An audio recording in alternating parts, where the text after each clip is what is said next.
Hello दोस्तों, welcome back to our YouTube channel learn sphere. कैसे हैं आप सभी? आई होप आप सब बढ़िया होंगे, मज़े में होंगे। और हम लोग इस टॉपिक को पढ़ रहे थे। देखिए, लाइट रिफ्लेक्शन एंड रिफ्रैक्शन। इस टॉपिक में हम लोग ने इससे पिछले वीडियो में देखा और जाना कि भाई स्फेरिकल मिरर से रिलेटेड कौन कौन से टर्म्स हैं। जैसे कि हम लोग पढ़ा सेंटर ऑफ कर्वेचर क्या होता है, रेडियस ऑफ कर्वेचर क्या होता है, पोल। ठीक है, ये सब टर्म्स जो है जो इम्पोर्टेंट यूज़ करना है हमें रे डायग्राम बनाते समय, इन सब को हम लोग ने कल देखा था। तो आज हम लोग देखेंगे कि representation of images formed by spherical mirror using रे डायग्राम। तो इस टॉपिक को आज हमें पढ़ना है।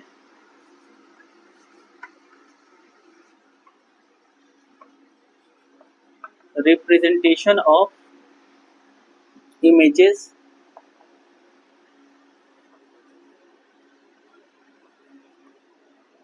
formed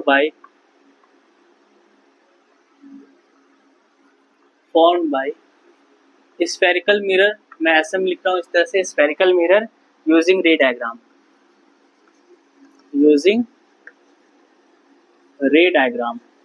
तो रे डायग्राम का यूज करके किस तरह से हम लोग इमेज फॉर्म करेंगे, ठीक है, इसे हम लोग को देखना है।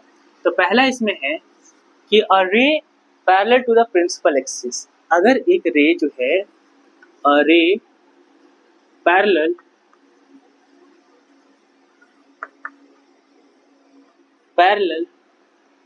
to the principal axis, तो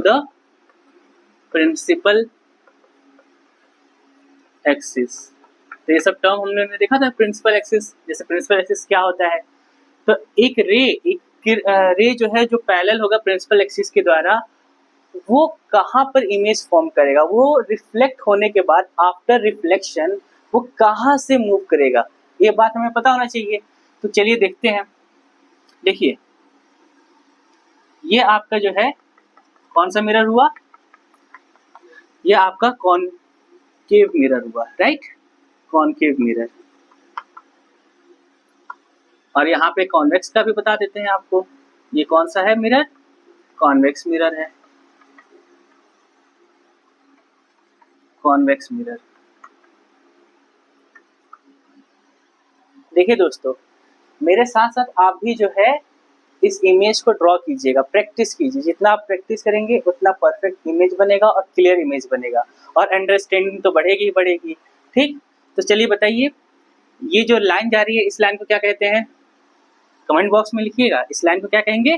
प्रिंसिपल एक्सिस कहेंगे, ठीक है। और ये प्रिंसिपल एक्सिस पास कहाँ से होता है? प्रिंसिपल एक्सिस पास होता है सेंटर ऑफ कर्वेचर और पोल से, pole of spherical mirror, right.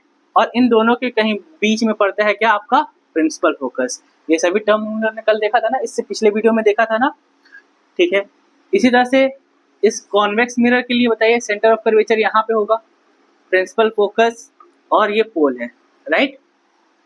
अब देखिए हमारा क्या कंडीशन है कि a ray parallel to the principal axis. अगर एक रे जो है इस प्रिंसिपल एक्सिस के पैरेलल इस तरह से आए तो कहाँ से पास होगी? आफ्टर रिफ्लेक्शन कहाँ से पास होगी? तो आफ्टर रिफ्लेक्शन वो पास होगा प्रिंसिपल फोकस से। कहाँ से पास होगा? इस प्रिंसिपल फोकस से। ऐसे ड्रॉ कीजिए। तो आफ्टर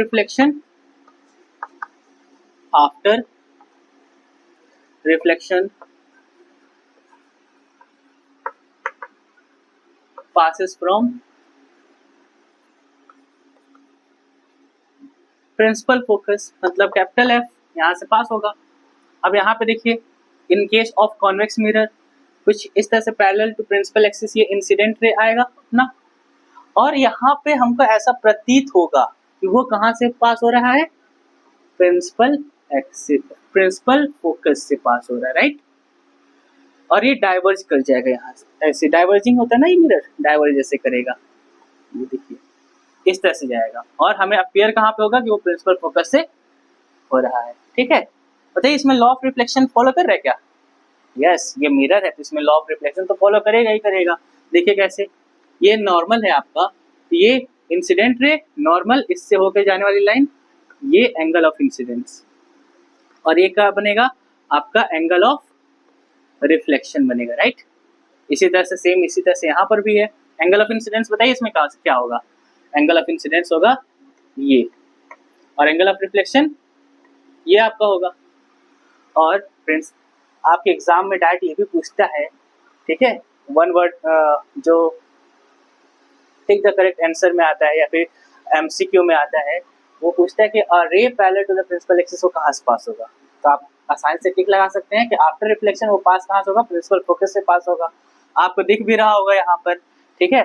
अब चलते हैं दूसरा, रे पासिंग थ्रू, ठीक है, इसको रफ करते हैं, ठीक है।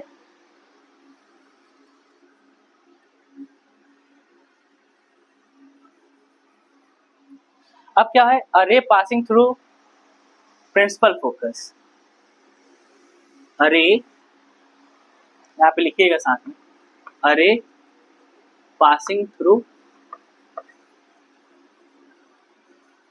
प्रिंसिपल फोकस को कैसे डिनोट करते हैं हम लोग, कैसे रिप्रेजेंट करते हैं, कैपिटल एफ से रिप्रेजेंट करते हैं, राइट। अब इससे जैसे पास होगा, यहाँ पे देखिए फिर से सेंटर ऑफ कर्वेचर, ये आपका प्रिंसिपल फोकस, और ये यहाँ पे सेंटर ऑफ कर्वेचर, और ये आपका प्रिंसिपल फोकस कैपिटल एफ। अब ये कह रहा है कि a ray passing through principal focus, इस प्रिंसिपल फोकस से ये इंसिडेंट रे ऐसे पास होगा कुछ इस तरह से, ठीक है। तो कहाँ से पास होगा, ये पास होगा तो रिफ्लेक्ट कहाँ से होगा, रिफ्लेक्ट होगा इस प्रिंसिपल एक्सिस के पैरेलल, इस तरह से, ठीक है। इसी तरह से यहाँ पर जैसे ये ऐसा नजर आएगा इस तरह से आते हुए प्रिंसिपल फोकस पे, ठीक। और रिफ्लेक्टर रिफ्लेक्स कहाँ होगा, आफ्टर रिफ्लेक्शन, ये पैरेलल टू प्रिंसिपल एक्सिस, यही तो है अपना प्रिंसिपल एक्सिस, प्रिंसिपल एक्सिस, इससे पास होगा इस तरह से, ठीक है। तो ये बात याद रखिएगा कि a ray passing through principal focus after reflection ये कहाँ से पास होगा, पैरेलल टू प्रिंसिपल एक्सिस, ठीक। इमर्जेस फ्रॉम या फिर प्रिंसिपल एक्सिस आप ऐसे भी लिख सकते हो। नाउ अब तीसरा कंडीशन हम लोग को देखना है, थर्ड कंडीशन यहाँ पर, कि थर्ड कंडीशन क्या है, थर्ड कंडीशन है आपका a ray passing through center of curvature, right. A ray passing through, यहाँ पे मैं लिख देता हूँ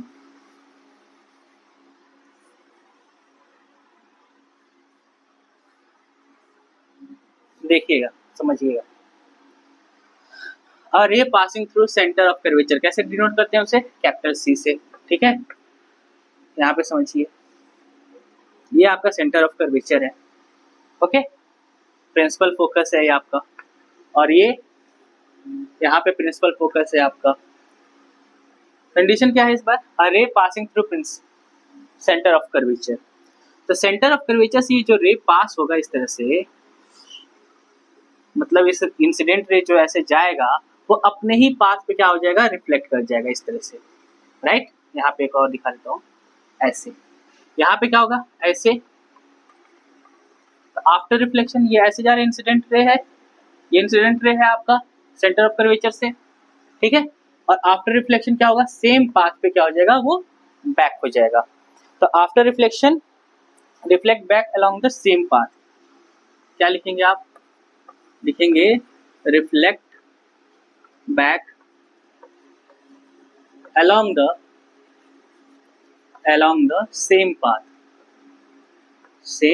अपने ही पाथ पर आफ्टर रिफ्लेक्शन रिफ्लेक्ट कर जाएगा। ऐसा क्यों होगा, क्योंकि जो बिकॉज इंसिडेंट रे जो है वो फॉल्स ऑन द मिरर, ठीक है, रिफ्लेक्टिंग सरफेस पे, और वो एक्ट करेगा नॉर्मल की तरह, ये नॉर्मल की तरह एक्ट कर रहा है, राइट। ऐसा लग रहा है कि नॉर्मली रिफ्लेक्टिंग सरफेस पे पड़ रहा है और दिख भी रहा है आपको, ठीक है। तो इस बात को ध्यान रखिएगा। अब जो है a ray incident obliquely to the principal axis towards a point P, और मान लीजिए अब ये रे जो है हमने ऑब्लिकली मतलब जानबूझकर, ये सेंटर ऑफ कर्वेचर, ये आपका प्रिंसिपल फोकस, ठीक है। अब यहाँ पे भी देखिए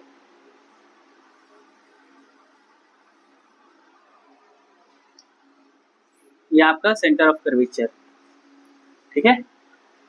और कंडीशन क्या है इस बार जो कंडीशन है वो है कि incident ray obliquely to the principal, और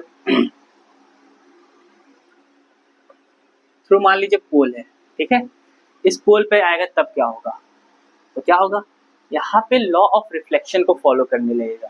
जैसे जब ये हमने यहाँ पे इंसिडेंट रे इस पोल पे डाला तो यहीं से जो है ऐसे रिफ्लेक्ट हो जाएगा। क्या हमने लॉ ऑफ रिफ्लेक्शन में ऐसे कुछ पढ़ा था डायग्राम, ठीक है। तो ये बिल्कुल लॉ ऑफ रिफ्लेक्शन की तरह ये फॉलो करेगा। यहाँ पे ये एंगल ऑफ इंसिडेंट होगा, ठीक है, और ये क्या होगा आपका एंगल ऑफ रिफ्लेक्शन होगा। सेम इसी तरह से यहाँ पर भी है, कॉन्वेक्स मिरर के लिए भी कुछ ऐसा, ये एंगल ऑफ इंसिडेंस है आपका और ये एंगल ऑफ रिफ्लेक्शन है, ठीक है। तो इस बात को याद रखना, follow law of reflection, law of reflection. तो ये मेजर जो है आपकी चार जो है रे डायग्राम है जो कि इमेज फॉर्म करने के लिए इम्पॉर्टेंट है, और यही रूल्स जो है हर इमेज को फॉर्म करने के लिए लगेगा। अगर वो प्रिंसिपल पोल से जा रहा है इंसिडेंट रे अगर पोल पे जा रहा है तो वो ऐसे पास होगा, ठीक है। अगर incident ray principal centre of curvature से जा रहा है तो सेंटर ऑफ कर्वेचर पे ही मूव कर जाएगा। अगर प्रिंसिपल फोकस से जा रहा है तो पैरेलल टू प्रिंसिपल एक्सिस जाएगा। ये सभी बातों को आप ध्यान रखना, ठीक है। तो अपने अगले आने वाले वीडियो में हम लोग बात करेंगे कि रे डायग्राम से फॉर्म होने वाले जो है कॉनकेव मिरर के बारे में, ठीक है। कि रे डायग्राम ऑफ कॉनकेव मिरर, उस पर हम लोग पढ़ेंगे। उससे जो इमेज फॉर्म्ड होगा उसके नेचर को, उसके साइज कैसा होगा, नेचर बोले तो उसका इरेक्ट बनेगा, ठीक है, इनलार्ज बनेगा सॉरी इरेक्ट बनेगा, रियल बनेगा, इन्वर्टेड बनेगा, डिमिनिश्ड बनेगा। तो ये सभी जो है उसके नेचर से बारे में बात करेंगे हम लोग। उसका पोजीशन कहाँ पे होगा, ठीक है, बिटवीन पोल और फोकस के बीच में होगा उसका इमेज कहाँ पे बनेगा, पोल और फोकस के बीच में बनेगा कि बियॉन्ड सेंटर ऑफ कर्वेचर बनेगा, ठीक है। इन सभी बातों को हम लोग अपने आने वाले वीडियो में करेंगे। इसको देखेंगे, कॉनकेव मिरर्स के थ्रू जो इमेज बन रहा है उसको देखेंगे, और कॉन्वेक्स मिरर के थ्रू जो इमेज बन रहा है उसको देखेंगे, ठीक है। आज के लिए बस इतना ही, इसको आप प्रैक्टिस जरूर कीजिएगा, ठीक है। That's all for today, thank you so much.